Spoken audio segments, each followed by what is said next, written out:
How's it going, everyone? In today's video, I'll show you on how you can simply fix Fivem Rockstar sign-in error. So we actually need to do a couple of things in order to make sure that there are no problems regarding this error right here. The first thing and the easiest one that you should do is to make sure that your time and date is set to automatic. So in that way, it won't have hard time connecting to servers. So you just want to search for time setting on your Windows, and then from here you want to make sure to set it accordingly onto your specific time zone, or you could also select set time automatically. Now from there, you want to navigate through your task manager.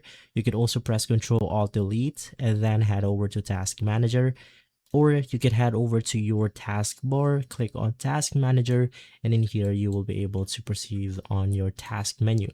Now, if you go ahead and see the Rockstar application on this page, you could also search for it. You want to make sure to untask it, and same thing with the actual GTA 5 game. So untask all of the things regarding GTA 5, and from there let's proceed to the next one. Head over to Fivem, click open file location. In here, do the same thing, right click on it, click open file location, click Fivem application data, navigate through the data folder, and then you want to make sure to delete the server cache. And then there's also going to be the other one right here called the cache folder, which is going to be this one. So just make sure to delete this folders right here.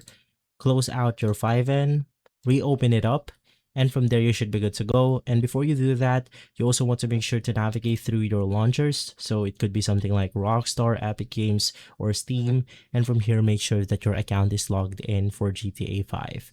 And so guys, if this video has been helpful, leave a like, subscribe, and follow us for more videos like this.